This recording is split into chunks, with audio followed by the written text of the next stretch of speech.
G'day, I'm Tim Harcourt, the Airport Economist. Welcome to Building the Asian Century. In this series, we're going to look at Australia's engagement with Asia beyond rocks and crops, beyond just resources and agriculture, and look at professional services, urban design, architecture, the types of engagement that Australia does with Asia. We're going to talk to business professionals, the movers and shakers behind this relationship at both the business and the personal level.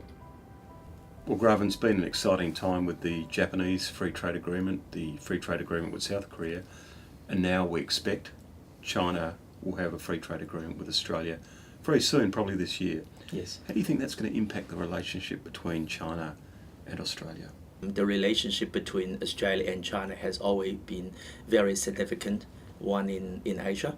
And going forward, I do believe that the relationship would be getting closer, and also these countries would have to work together in a number of areas in order to upgrade the economic performance of ourselves.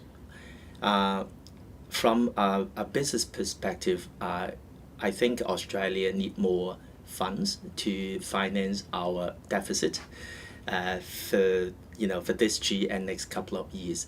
And China obviously need to look for a partner to provide resources of all nature.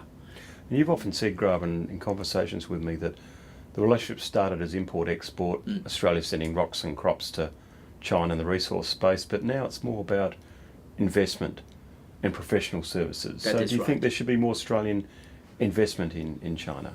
Yes, I think in the past there has been a bit of imbalance because we have seen far more investment from China coming to Australia as opposed to Australian investment going over to China. But I think going forward, this situation is going to change simply because what Australia can offer to China, apart from natural resources and minerals, will be our professional services, including our accounting, expertise, legal expertise, banking and financial expertise. You represent the Australia-China Business Council.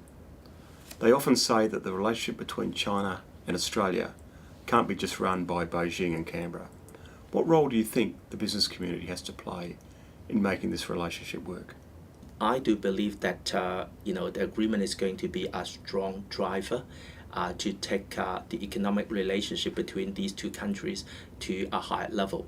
And obviously, after the free trade agreement, we will see other opportunities to be developed, like the offshore center of renminbi to be established in Australia. With the conversion.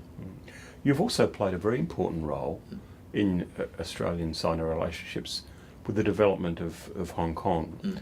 Now, do you see with the development of Shanghai and as a financial centre and the special development zones in China, do you think that means that Hong Kong will be more about the past, or do you think Hong Kong's got itself a pivotal role in the integration between China and Australia in trade and investment?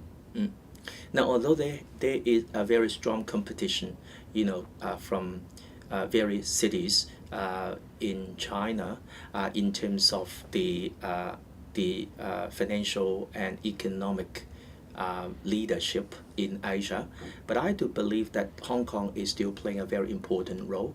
Obviously, Hong Kong remains one of the very important financial centers in the world, and at the same time, Hong Kong will be part of what we call the free trade zone development within China.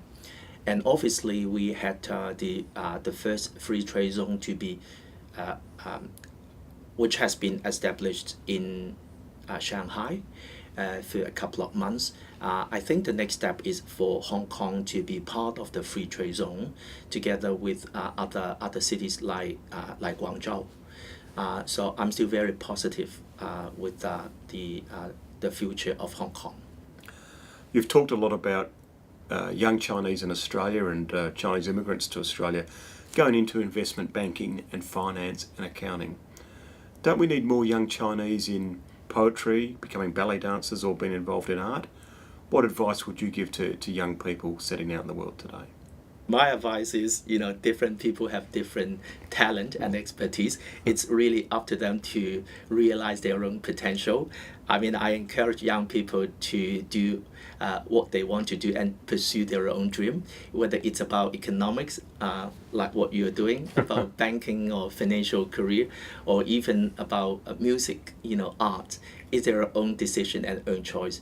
Well, I wasn't a good enough artist, so I had to become an economist, Gravin, so that answered my question. Yeah. Thanks very much for your time. My pleasure. And thanks for helping us build the Asian century. Thank you, Tim.